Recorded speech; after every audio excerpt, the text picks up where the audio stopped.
Hi guys, today I'll be talking about different ways to catch shiny Pokemon in Pokemon X and Y.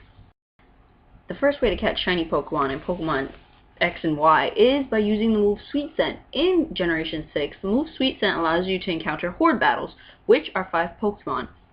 This also ups the chance of getting a Pokemon with its hidden ability, which is rare in any case. You also increase the chance, and preferably this is the way I usually do it, or I'll usually use Friend Safari, which is another method that I will talk about later, but you are able to catch a shiny Pokemon from using Sweet Scent and encountering Horde battles, and they are a lower level of the Pokemon in the area typically, which could be a good thing if you're looking for the first stage of a Pokemon, or if you're looking for a low-level shiny that you can eventually EV train. The second way of obtaining a shiny Pokemon in Pokemon X and Y is through the Masuda method, named after Junichi Masuda, if that's how you say his name. Probably butchered that. And what you want to do with the Masuda method is you want to obtain a Pokemon from a different region or a different country other than your own. So let's say I have an American Onix. So I typically want to breed it with a Japanese Ditto, Korean Ditto, just a Pokemon from a different region. This also increases the chances of getting a shiny Pokemon. I have done this method once. It took a while, but it's also a good way of hatching a shiny Pokemon. It's much more effective than encountering one and doing the other methods, but it does take time, and if you're willing to put the time in for that special one Pokemon that you want, it's definitely worth it. Some people have to use up 500 eggs just to get their one Pokemon. But with Gen 6, you are able to Wonder Trade. Wonder Trade is your friend. Just put a random Pokemon, any Pokemon that you want, let's say an Oddish, and you have you have a chance of getting a Japanese Ditto, which is how I got my Japanese Ditto, or just an international Pokemon overall, and it's very effective. It may take some time, but definitely worth it if you're looking for that Japanese Ditto that you need. The third way to obtaining a shiny Pokemon in Pokemon X and Y is Friend Safari. After the game is completed and after you become the champion, you are able to register friend codes and go to the Friend Safari in Kalude City, or Kalude Town, something like that. I don't know the names of the towns, I just know where it is. But once you do that, you're able to register friend codes from your other friends who own 2DS or 3DS devices. This also helps because each friend code thing has a different Safari type, and if different Safari types have different Pokemon in subsection Pokemon inside. So you're able to collect many friend codes through whatever method that you could use, the interweb, your friends in school, or any other way that you can obtain your friend codes. And the limit to friend codes is 100, but you only really need 50 if you have different friend types or zones. This is also effective because in the Friend Safari, all you have to do is run around and encounter Pokemon regularly as you would outside of the Friend Safari in the regular game. But you don't need to capture them. You don't need to battle them. You can just run away and continue encountering them.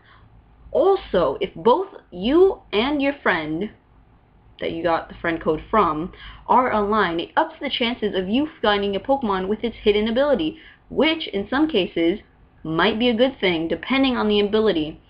I know abilities help, especially hidden abilities, because they're really good, especially if you want that one shiny and it has your favorite hidden ability. It can also up the chance during battle, and it just helps everyone. So that's another method of catching a shiny Pokemon in Pokemon X and Y. Another method that you can use is chain fishing. Chain fishing now takes a while, but if you're able to do it, it pretty works out, but it's kind of limited to the fish Pokemon that you're able to encounter. Say you want a shiny Magikarp, it's only a shiny Magikarp. I mean, I haven't seen shiny Mega Gyarados, so I don't know.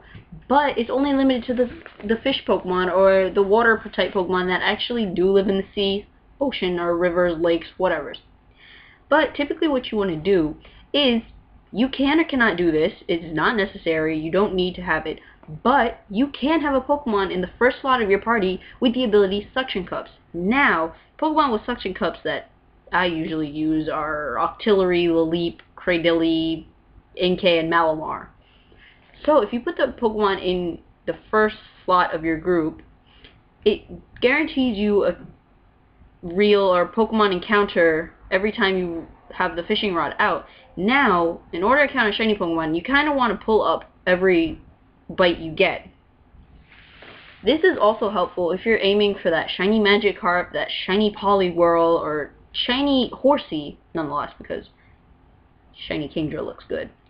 But it's really only limited to the Pokemon in the sea, and it's kind of a bummer if you can't get the shiny Pokemon that you want, but you can only find it in the water, and sometimes it takes a while. I know when I was chain fishing, I didn't use the first slot member with the ability Suction Cups. I didn't use that, and it definitely took me a while to encounter my shiny Relicanth and shiny Octillery, which were somewhat worth it, but I kind of wish they had more to it, but that's just me. The fifth and final method that I will be talking about, there's probably more, is PokeRadar. Now, I'm not particularly good at PokeRadar. I can never get a chain over 10. But PokeRadar, if you're good at it, is a good way to get a shiny Pokemon. Now, to get the PokeRadar, you must complete the game, if I'm correct. Yeah, I think so. And you will receive it on the second floor of Professor Sycamore's lab. You get it from the guy on the right. I think he's in front of the computer, holding the clipboard, whatever. He'll give you the PokeRadar after you complete the game. And with PokeRadar, I'm not really good at it, and I don't think I'd be able to explain it, but I will probably leave a picture somewhere in the universe, or an annotation or something, so that I can show you the picture that helped me learn how to PokeRadar. Yeah, I'm not good at PokeRadar. And the picture is not mine, but it's very helpful if you're just starting to learn, or if you need some more tips and things like that. And there will definitely be more information about each of these ways somewhere in this universe of videos or something, because I can only explain so much, But thank you guys so much for watching, and hopefully you stay tuned for whatever else is coming out later. Bye!